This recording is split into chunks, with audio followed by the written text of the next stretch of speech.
Usapang totoo, walang preno. You under vlogcaster, real talk lang, walang plastikan.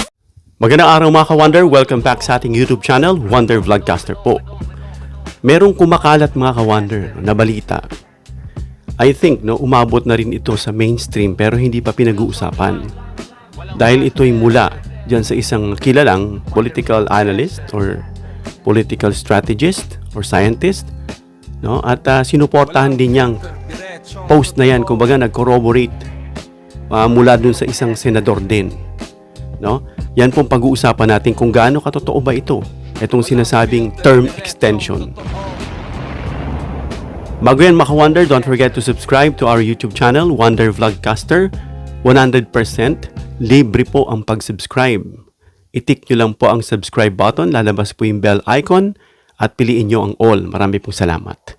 So pag-usapan natin itong post ni Malutikia. Meron siyang post mga ka-Wonder na dinideny niya nga na isang DDS.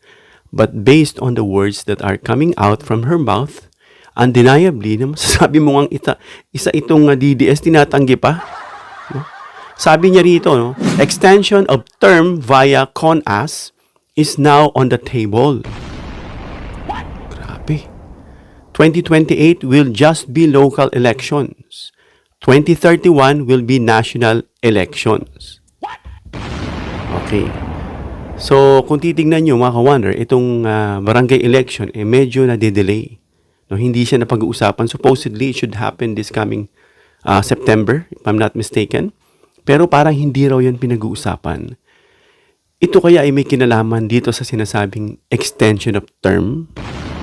Ang mga sinasabing extension of term dito ay yung extension ng termino nitong mga Congress.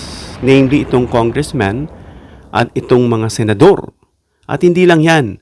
Kasama rin sa extension of term ay si PBBM na madadagdagan siya ng 3 years mga ka-Wonder. So ayan ang pinag-uusapan ngayon. Kung gaano ba ito katotoo? Because this is from Malutikia, of course, from her sources, at ito nga ay kinorroborate nitong post din, nitong si Amy Marcos. May post din siya mga ka-Wonder, itong sinasabi. Naku, mali na ako, lumalaki ang incentive package. Sorry po kung nachipan kayo. Dati instead of 5 million cash sa Kongs, 20 million na raw. Bakit kaya? Ba't kayo lumalaki ng ganito? Yan ang tanong eh. Instead of 150 million naman daw yung infra, dating 150 ginawang 200 million na.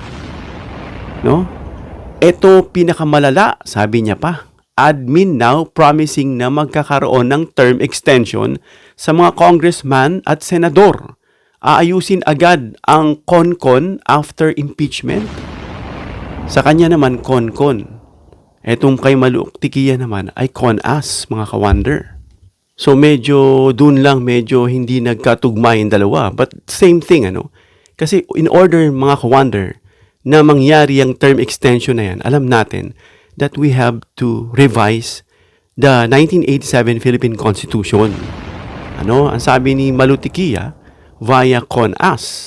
Ang CONAS mga ka-Wonder, ibig sabihin niya ay Constituent Assembly. At ang CONCON naman ay Constitutional Convention. Sila ay dalawang distinct, magkaibang method mga ka-Wonder na mag-propose ng amendments o ng pagbabago o baguhin yung 1987 Philippine Constitution. So, yan yung kaibahan ng binanggit nila. Sino ba yung gagawa doon sa CONAS na nabanggit ni Malutikia? Ito yung mga miyembro ng Senado at House of Representatives.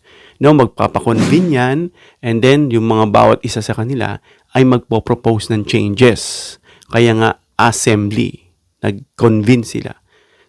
Ang process nito ay nagre-require ng 3/4 ng boto ng all members of the Congress. At itong Constitutional Convention naman, o yung CONCON, ay ito naman ay ginagawa ng delegate ng elected by voting public appointed, especially to draft constitutional changes. Ang process nito mga ka-Wonder, Congress can call a CONCON by a 2/3 vote of all its members or the electorate who can vote directly.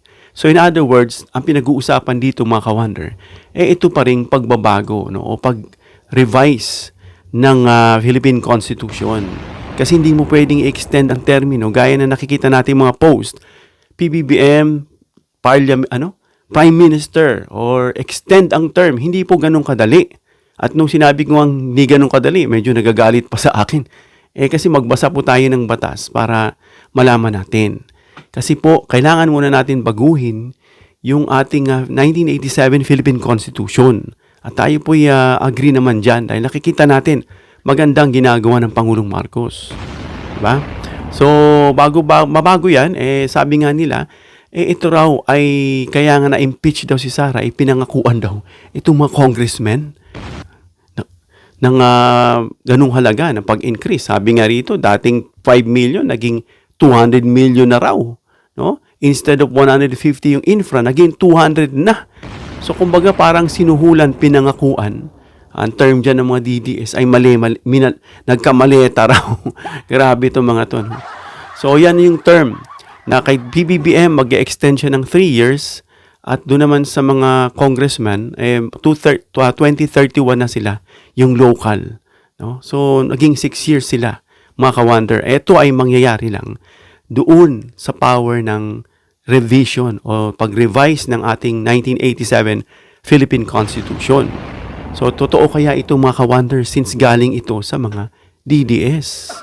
No? Itong si Malutikia, DDS yan, tinatanggi niya pa. Sabi nga ng isang abogado, sino ba yung abogado na komedyante?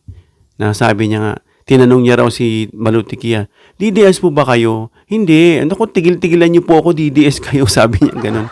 Sa kanya, I think a lawyer is also a stand-up comedian, mga ka-wonder. Yun, so, kinonfirm ko rin ito mga ka-wonder sa aming grupo kasi I am part of Philippine Constitution Reform Initiative. Ito ay People's Initiative, mga ka-wonder. Na pinasa nga namin, mga ka-wonder, itong draft ng Philippine Constitution 2028 dyan sa Senado at saka sa Kongreso. May copy na sila. At yung sinasabi ritong ganyang laman ay hindi po yan kasama dun sa nabanggit na ng PCRI. Hindi po yan sa PCRI. Maaring sa iba yan. Ano? At anyway, para sa akin po, okay yan.